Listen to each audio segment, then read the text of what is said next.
Hello everyone, and thank you all for your attention, for participating in this stream. Today is still 23rd of July. Now it's 3 o'clock, middle of the day by Moscow time. I'm Levan Gudadze, and this is second news update for the day.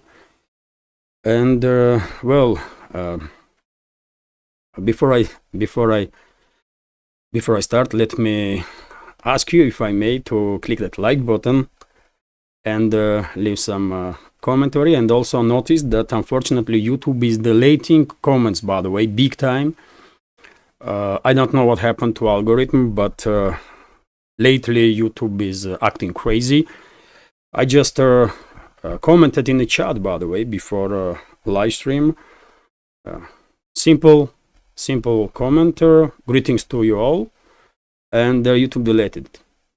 So that's what is happening. By the way, I see many questions from community about it. And also let me notice, dear friends, that after main part of live stream, after news update, last 5-10, if necessary 15 minutes, I will try to answer to the questions or to highlight comments that I will receive through PayPal platform, Boosty, or Patreon, and also during the live stream itself on donation alerts. Links are under this video in description box, of course. And if somehow I was unable to answer to your question or to highlight your comment in this live stream, I will do it next day.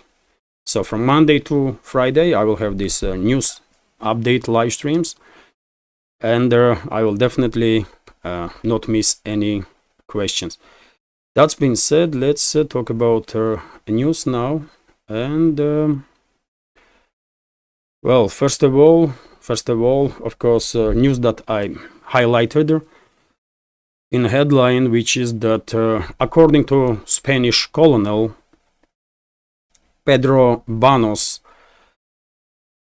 during one of the recent Russian missile strikes in Odessa region, British SAS soldiers and also French soldiers were killed, and this Spanish colonel is emphasizing that this is not mercenaries, this is a current militaries of the France and United Kingdom. I translated this news so that I will share it with you more precisely. So, strike in Odessa killed at least 18 members of the British Special Air Service, which is SAS, as well as soldiers of the French army, said retired Spanish army colonel Pedro Banos. Banos emphasized that we are not talking about French mercenaries, but about soldiers of the French army. In addition, according to this colonel, another 25 members of British Special Air Service members were wounded. RIA Novosti reported this news, this information, based on channel Canal de Coronel on YouTube. So this is information, by the way. I was looking for additional confirmations of this news on Russian media outlets. I did not see any specific reports on that with additional information, maybe during the day or maybe in upcoming days. And of course I will come back to this topic. And of course this is not the first time when media is reporting about deaths of British SAS members and also French militaries. I remember at least several occasions when SAS members were killed, and there was even exchange of the bodies of these killed British military servicemen. Even Wagner PMC participated in one of such exchanges during the Bakhmut operation even. And when it comes to French military personnel, we all remember relatively recent strike in Kharkiv direction when up to 70 French military personnel was killed and wounded.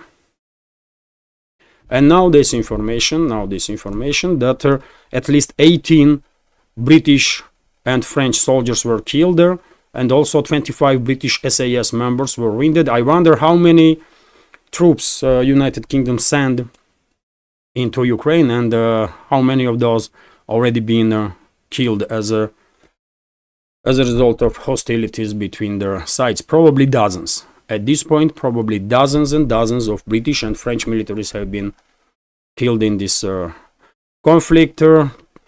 Most likely, Western media outlets will pay no attention to these topics, and therefore British society probably will never learn about losses of the British armed forces in this conflict, where UK supposed to be not a part of the hostilities. But in reality, of course, British troops are involved. And when it comes to Odessa direction, by the way, many people may ask why Odessa direction. Point is that, according to reports that I see, British military personnel and their intelligence officers are basically overseeing or controlling all the long-range strikes that formerly Kiev regime conducts with drones, with missiles, including Storm Shadow, British Storm Shadow cruise missiles, and also maritime drones. So British military are actively involved in this, and when it comes to French military personnel, as I mentioned, there are a significant number of French troops were killed in Kharkiv direction. It's as I understand, it's Foreign Legion of the France. And also in Odessa region, and rumors are that President of France, Macron, and some high-ranking officials in his inner circle still are working on this idea to deploy some 2,000 French troops into Ukraine. And one of the directions that these troops may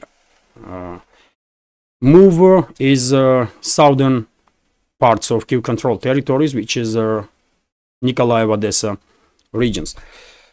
So this is the information for this moment. As I said, if any additional reports, of course, I will share information in next updates on my, and also on my Telegram, obviously. Dear friends, when it comes to these long-range Russian strikes on point of concentration of foreign troops in Kiev-controlled territory, we have this additional information from Russian Defense Ministry, and this is reported by RIA Novosti also, that as a result of Russian Iskander-M missile strike, up to 50 citizens of the Western countries were killed in the Kharkiv region. Formally mercenaries, but in reality, most likely, yet again, military personnel of their NATO member states disguised as mercenaries. So it's not just Odessa region, but also, as you can see here, another 50 citizens of Western states were killed as a result of Russian strike in Kharkiv direction. And yet again, this is official statements of Russian Defense Ministry, by the way. Let's continue. And Vzglyad newspaper is reporting that Russian armed forces, according to Defense Ministry, liberated the settlement Ivano-Daryevka in the DPR, Donetsk People's Republic. And let me show you on the map this settlement. It's Seversk direction, dear friends. And a few days ago, I predicted such a possibility that Russian troops will move towards Ivano-Daryevka. A few days ago, I even mentioned the significant Russian progress in this area. And now we have official confirmation of Defense Ministry that this settlement is under full Russian control. And from here, by the way, to Seversk, it's just empty fields. I mean, if you take a look at the map, this is Seversk, and this is Ivano-Daryevka. I mean, on a straight line, there is nothing there. Although, of course, Russian troops will definitely move towards Verkhny-Kamyanska and Novoselovka settlements, and obviously Russian troops are conducting local-scale offensive operations also from Razdolovka area, and these settlements, Fyodorovka, Pereyezdnaya, Kuzminovka, Zvanovka, most likely in relatively short time become under full Russian control. And also, dear friends, many of you probably already know that yesterday several sources start reporting that Russian troops established control over the Sinkovka settlement in Kupiansk direction, which is not exactly the correct information, and Military Summary channel, Dima, host of Military Summary, highlighted this topic in his today's first update. And he also mentioned that Russian troops might have some progress, might achieve some progress in Sinkovka direction, but settlement still mainly controlled by Kiev regime forces. Not for long, I guess, but that's the situation for this moment. Let's continue with some more news. Kommersant newspaper is reporting that as a result of drone strike by Kiev regime forces, one person was killed and 5 wounded civilians, by the way, in Krasnodar region when this drone targeted Port Kavkaz. And I reported about it this morning that ferry was struck with a Ukrainian drone. And I mentioned in the first update today that confirmation is needed about this information, and we have unfortunately confirmation that one person was killed and 5 wounded, all civilians. And information was confirmed by governor of Krasnodar region, Veniamin Kondratyev. Yet another war crime of Kiev regime. RIA Novosti is also reporting that Ukraine State Rada, which is a parliament, prolonged.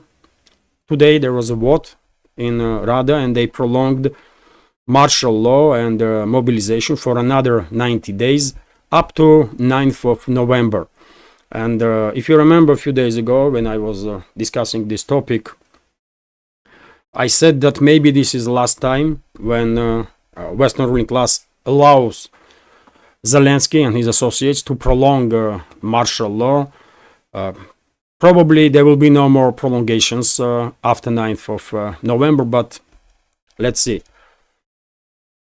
Let's see. Also, dear friends, first time since being appointed as ambassador to UK, former head of Ukraine's general staff, Zaluzhny, Valery Zaluzhny, made public statements.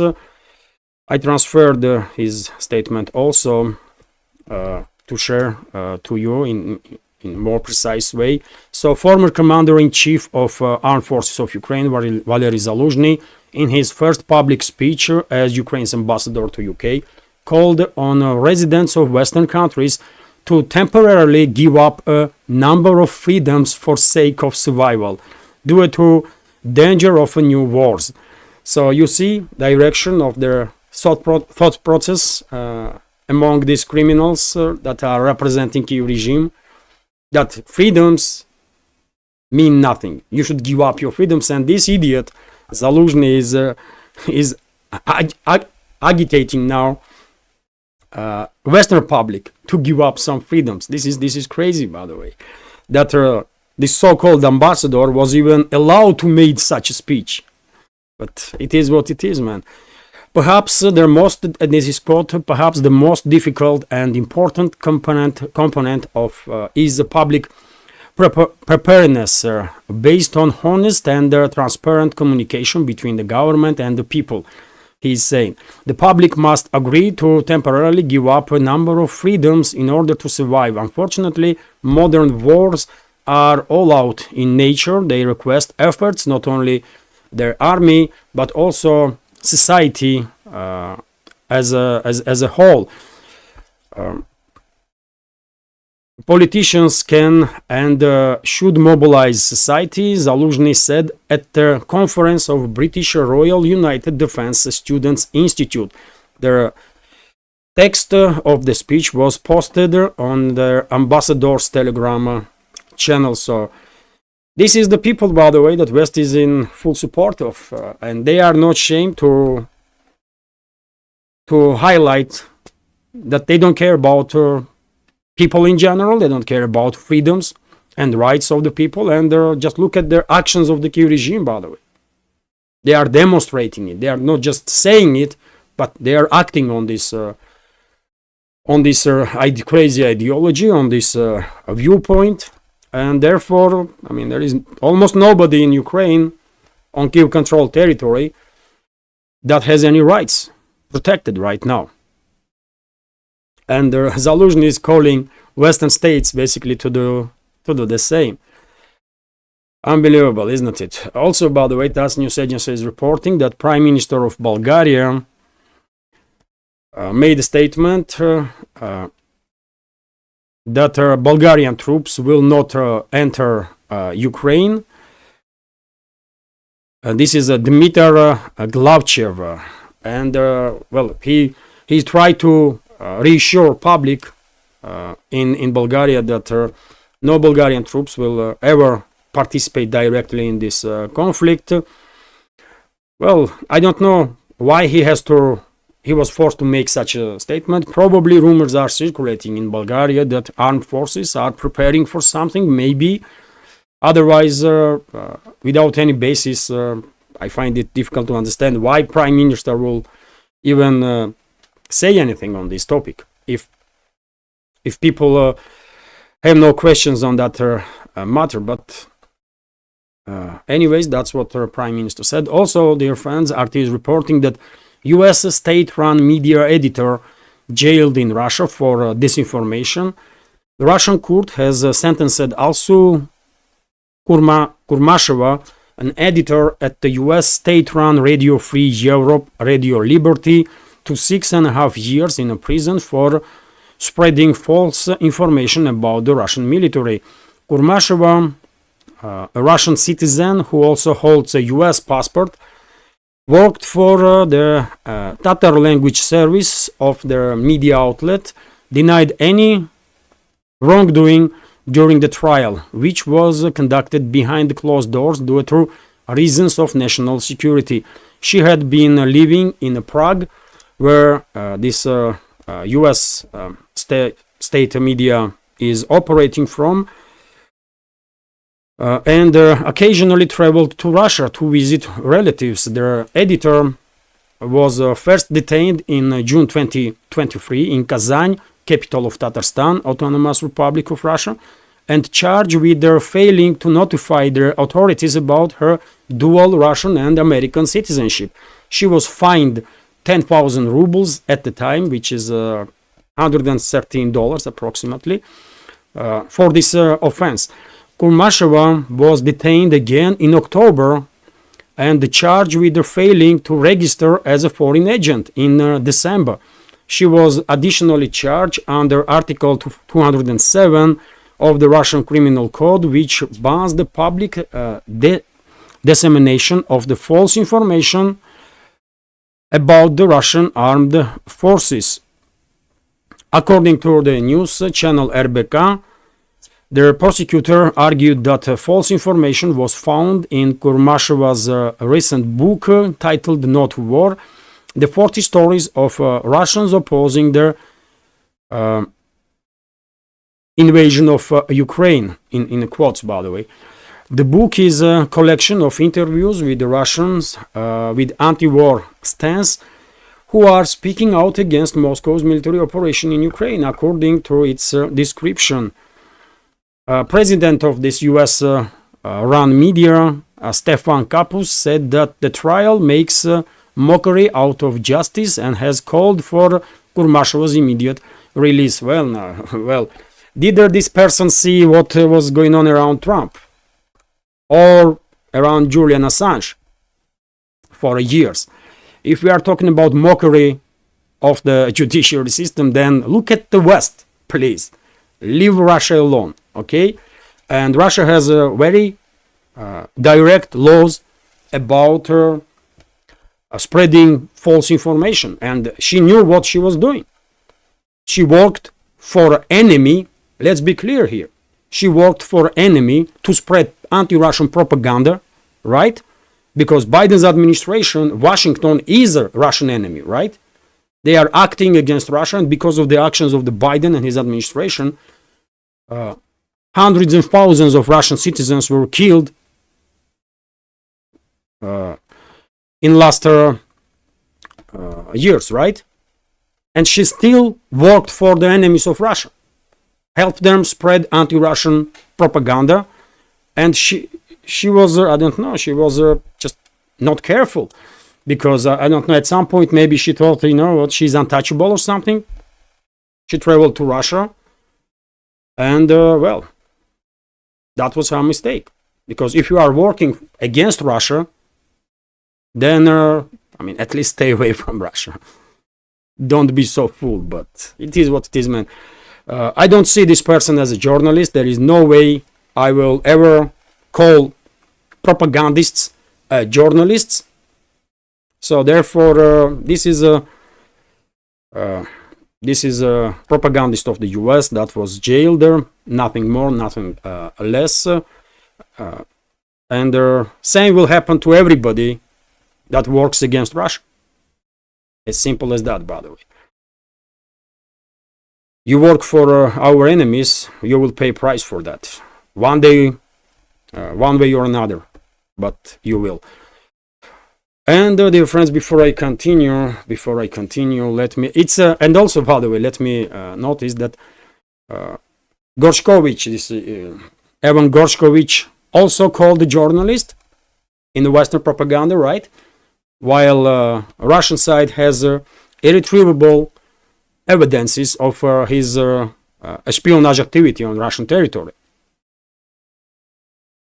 And because these court hearings were closed, maybe there was some information there that was released during this court hearing by Russian security services about possible connections that she has with the Western secret services. This is speculation on my part, but I mean, she was working for enemies of Russia, right?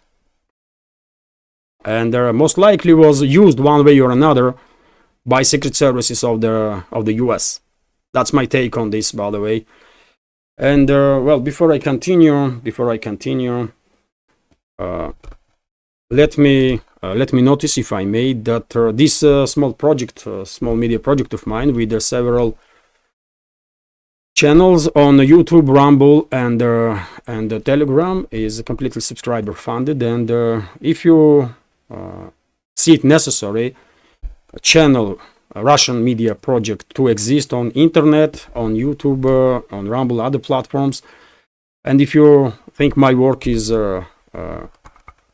deserves some support, then please consider to do so with donations through PayPal or Boosty, or by subscribing to my Patreon page. This is my Patreon page, by the way, where I'm trying to publish some extra content on regular basis. Right now, only our community is only 147 members, and well, maybe we will manage to reach 150 today. Monthly subscriptions starts from $5, dear friends. So please consider to join our community on Patreon. I will be immensely grateful for that support. All the links are under this video in the description box and in the pinned comment. RIA Novosti is reporting that well, Trump joined these commentators now that are making mockery of what happened to establishment of Democrats, and he's saying that there was a coup d'etat conducted against Biden. And dear friends, I find it this fascinating, because I may be mistaken, I don't know, but I guess I was first or one of the first commentators on internet who said that it looks like some administrative coup d'etat is taking place in democratic establishment against Biden. And well, now almost everybody is saying the same, that it was coup d'etat, and it did look like it anyways. And yes, Trump also thinks this way, seems like. And also interesting news from TASS news agency that Georgian security services are conducting investigation about terror plot against founder of the current ruling party in Georgia, Georgian Dream, and founder is Bizina Ivanishvili, former prime minister of Georgia, and one of the most influential public figures political and public figures in the Republic right now. And in the context of this investigation, at least 8 citizens of Georgia were questioned that used to be members, or maybe they are still members, of the so-called Georgian Legion that is fighting alongside of the Kyiv regime under the umbrella of main intelligence directorate of Ukraine's defense ministry. And several months ago I reported about statements of Georgia's security services according to which number of people inside and outside of Georgia, including in Ukraine, were actively working on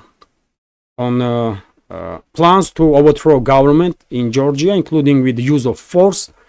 And it seems like as a result of that investigation, additional cases were opened because investigators have information that terrorist plots were planned not just to overthrow government, but against Bidzina Ivanishvili and some high-ranking officials. Also, some other high-ranking officials in Georgia. Also, and this information, by the way, was made public by Imedi TV station, which is interesting, not surprising, absolutely not surprising to me at least, because I said many times before that this so-called Georgian Legion is associated with Saakashvili, former Georgian president Saakashvili, and his supporters, and may be used against Georgian societies and Georgia's interests by formally Kyiv regime, for example, but in reality by Washington. Because of course we all know perfectly well that it's a CIA that pulling the strings when it comes to this regime change operations worldwide, including in Georgia, by the way. And lately relationships between Georgia and US are deteriorating in a big way. And the reason is obvious, isn't it? Western ruling class wanted Georgia to join anti-Russian sanctions. Tbilisi, capital of Georgia, refused to do so. And Western ruling class also wanted to use Georgia as a sort of second front against Russia, to weaken Russia a little bit, and they're in process to sacrifice Georgia. But Georgian government also refused to participate in this geopolitical game of the Western ruling class against Russia. Rightfully so. I mean, thanks God they did not participate, otherwise there would be nothing left from Georgia. And because of this correct, adequate position of Georgian government, Western ruling class tried to destabilize Georgia several times in 2023, 2024, by the way. And I'm afraid they will try again in upcoming autumn when parliamentary elections should take place. And I'm afraid Washington will continue this process of destabilization. Maybe they will try to conduct regime change there. And eventually, by also using this Georgian Legion, and eventually to sacrifice Georgia by using it as kind of second front. But Tbilisi is informed about this, and hopefully they will take all necessary measures to protect society and the country. Let's hope so. RT is also reporting that EU may not be right group for Hungary, according to member state. Well, Hungary is under attack, by the way, from all sides. And all attackers are formally partners of the Hungary, right? This makes this story even more crazy, of course.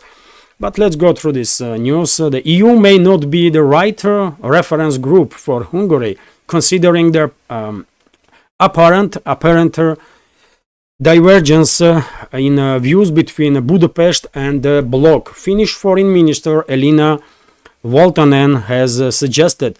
She accused Hungarian Prime Minister Viktor Orban of giving the impression that he was representing the EU during his recent visit to Russia and China to discuss the Ukraine conflict. Well, Hungary is under criticism of Finnish leadership now. Okay, I don't think Budapest is really surprised that much. they used to these attacks from these low-level so-called politicians, not just from member states, EU member states, but from Brussels, obviously. And I don't think they care much in Budapest about it. Although I want to notice, by the way, that when Orban was here in Russia, he was here as Prime Minister of Hungary. He was here as Prime Minister of Hungary and had every right as a Prime Minister to do whatever is in the best interests of Hungary, and ending the conflict in Ukraine is in the best interests of Hungary. And Europe also, by the way, for that matter. Even if Western so-called politicians are not capable of understanding this. Viktor Orban did not presented himself as a representative of EU. No. So this is false narrative that Western, these so-called elites are trying to push, that Orban acted inappropriately and so on, when in reality he did nothing wrong, absolutely. But yet again, that's what EU become, by the way. This quasi-state where group thinking, where tribalism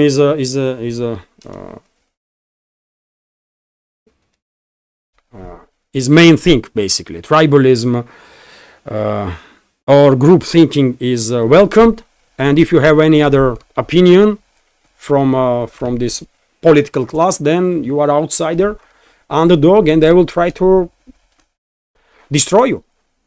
And that's exactly what is happening now with leadership of Hungary, that are under constant attack, and also Hungary itself. And also, by the way, maybe there is a true in this statement that you may not be right group for Hungary, because and not just for Hungary, but for many other countries in EU, because well, I don't think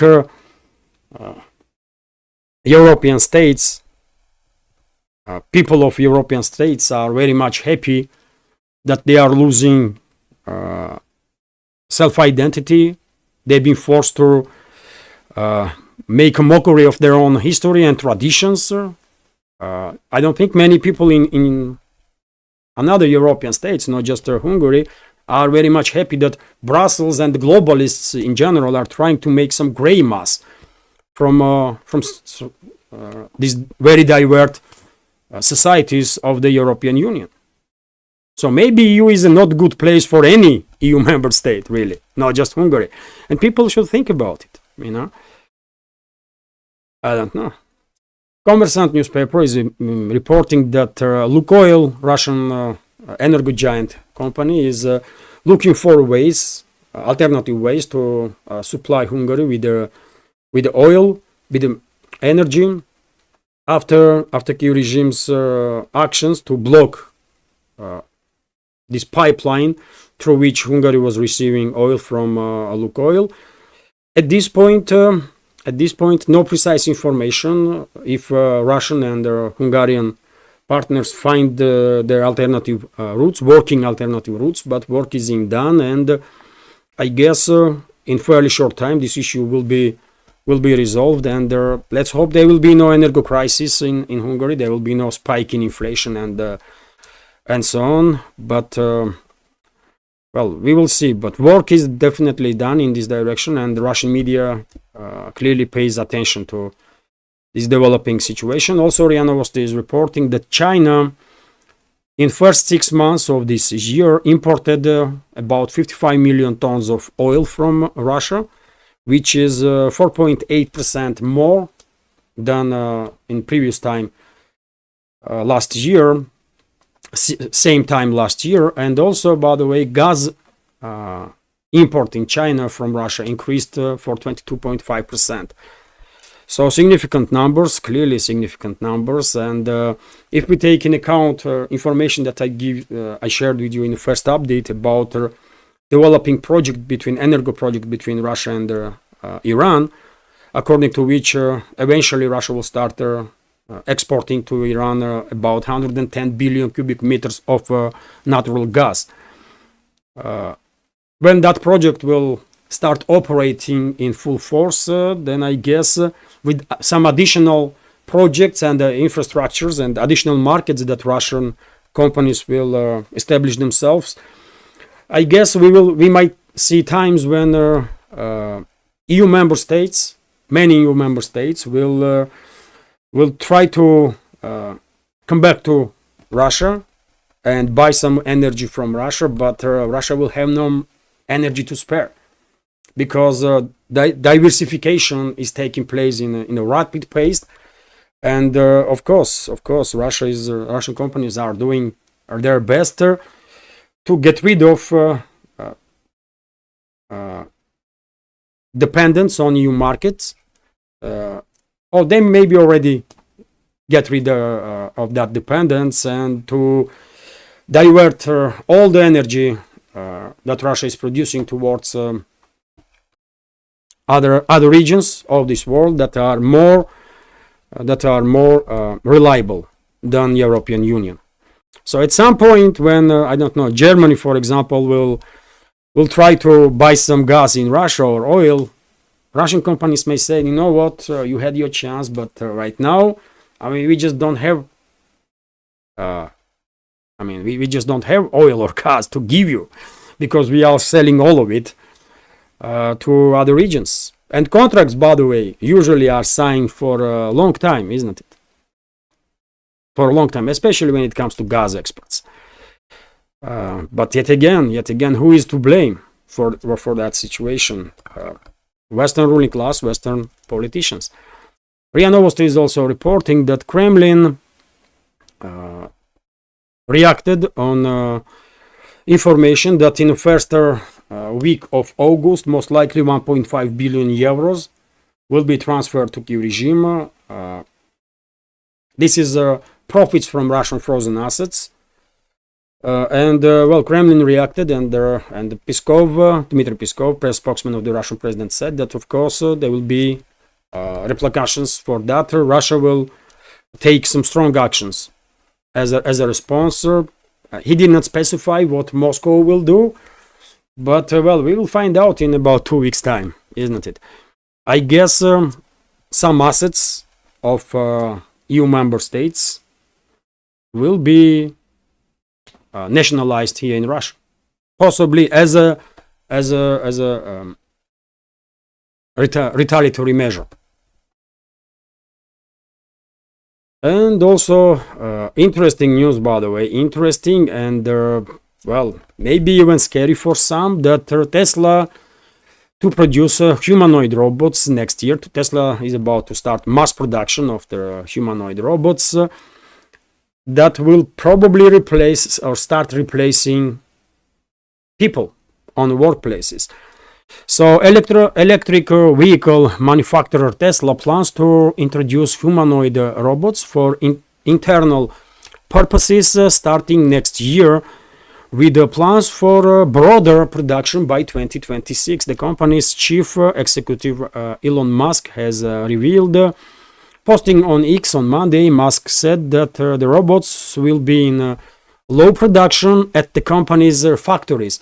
He said they will hopefully be in high production for the other companies in 2026. Their announcement came after CEO said in April that the Tesla robot Optimus would be able to perform factory tasks by the end of this year and could be ready for sale by the end of 2025. And dear friends, the price for these robots will be quite low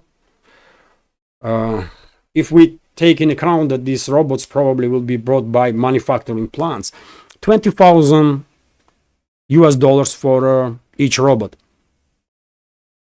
As I said, some may say this is a way to go forward, but some other people may say, you know what, the robot's gonna replace us all at some point. Maybe not all of us, but they might certainly take some jobs that humans are doing right now.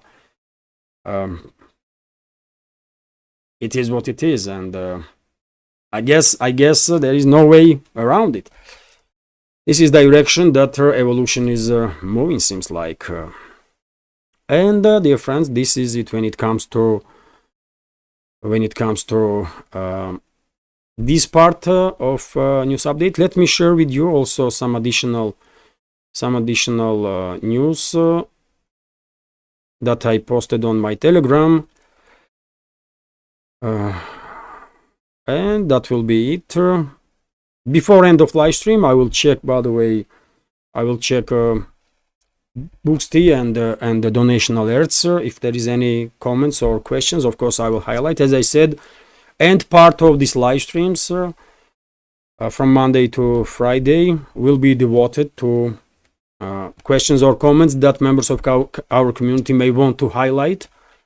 Although, of course, I will maintain Sunday live streams as a community chat when I'm actively engaged in the chat and I'm trying to answer to all the questions that I see, not just ones that I receive through with donations or through Patreon platform or Boosty. And dear friends, I posted on my Telegram channel this information that Iran's IRGC confirms the information that Togo-flagged ship carrying smuggled fuel was seized in a Persian Gulf. This is not the first time when Iran is arresting vessels in the Persian Gulf if there is information that they are carrying some smuggled oil. Also, by the way, huge tornado was today on Russia's Black Sea coast. I shared this video on my Telegram. As you can see, quite a big tornado there. Quite a rare occasion when tornadoes occur in Russia, but sometimes they do. Sometimes they do. Also a picture, by the way, if you can see here. And storm warning has been announced in the southern resort city of Sochi, by the way, after the Mamaika River water level rise in just a few minutes significantly. Huge downpour has inundated the area and left streets completely flooded. So yes, some storm is going on in Sochi direction. Also, I shared this information with some video that Ukrainian intelligence plot to burn down a mosque in Russia's Belgorod city was foiled by FSB, Federal Security Service of the Russian Federation. The agency arrested 2 suspects in Mariupol after they confessed to being sourced by the Ukrainian Secret Service to burn down a mosque in Belgorod to incite inner tensions between different religious groups. A criminal case was opened into the organization of a terrorist attack. So yes, some people were arrested. Also, this is the video, by the way. I already mentioned that as a result of Russian Iskander-M strike, about 50 foreign mercenaries, mainly from Western states, were killed during this strike in Kharkiv direction. And this is the video footage, by the way, of that strike. This was a point of concentration of foreign mercenaries. Most likely, this is military personnel of the NATO member states, and at least 50 was killed during this strike. How many was wounded? Who knows? Information was not specified. Of course, I shared on my Telegram information about these Tesla robots. Also, and the news, by the way, that may cause some additional tensions between Cyprus and Turkey, between Greece and Turkey, that Northern Cyprus does not rule out transition to the status of an autonomous republic within the Turkey, said the Minister of Transport and Development of the unrecognized republic. As we all know, Cyprus is divided. There is a Greek part that is recognized and the northern part that is not recognized. And well, this is definitely can be a reason for increased tensions between Greece and Turkey, because I don't remember any other time when this openly was stated that this Northern Cyprus may join the Turkey under whatever status. And earlier, by the way, Turkish President Erdogan, during the visit to this Northern Cyprus, announced the possibility of Turkish naval bases operating on its territory. He noted then that he still does not see opportunities for a negotiation process on the Cyprus issue. So that's the information. Let's hope there will be no high tensions, but first of all, there will be no real confrontation, because world definitely don't need that. But yes, if Turkey, I guess this minister from Cyprus, Northern Cyprus, probably will not make such statements if Ankara is already not working on a process of integrating Northern Cyprus into the Turkey. So it might be a big deal, and it is big deal, by the way, of course. Also, Sky News reported that British Defense Minister John Healey acknowledged some serious problems in Army, Navy and Air Force. We have, quote, depleted forces, wasteful procurements, low morale, recruitment and retention crisis, and veterans unable to access the services they deserve. This was said by this new defense minister of UK. And he also said that since a new Labour government came to power, it has become clear that these problems are much more serious than the party previously thought. So, I mean, this is not really that big of a secret. We all know that British armed forces are in a difficult situation. They are definitely in a not best shape. Not just ground forces, but air force, also navy. But I mean, we have just additional confirmation of information that we already knew from new defense minister of UK. Let's see what Labour Party will do to improve this situation. I don't think they will do much, really, but let's see. Also, by the way, I cannot show you this video. I shared video when relatively larger, probably two squads of two platoons of Kyiv regime forces were moving in certain area, and they become this is Kharkiv direction, as I understand, because they become under fire of artillery of Russian North group of forces. And on this video you can see how the soldiers are running away and they're trying to hide from these artillery strikes. Also, I shared on my Telegram, of course, link to military summary's first update. As many members of our community know, whenever I see updates on the channels that I follow, usually I share links of those that updates. Also, of course, information that Russian troops liberated the village of Ivana Daryevka in Seversk direction. I already spoke about it. Also, very interesting news that in 2024 Russian farmers have already harvested more than 50 million tons of grains and legumes, including more than 43 million tons of wheat. Deputy Prime Minister of the Russian Federation, Dmitry Patrushev, told the TASS news agency.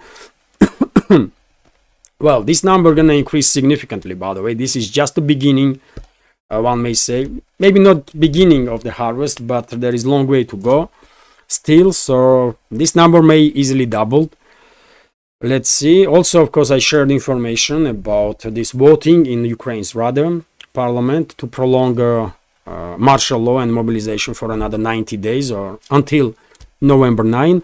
And probably this is last time. This mobilization was prolonged, but yet again it all depends on position of Washington and London, isn't it? It's up to them, not up to Kyiv regime for sure. And dear friends, let me check now Boosty. There is nothing Boosty on Boosty, and let me check here.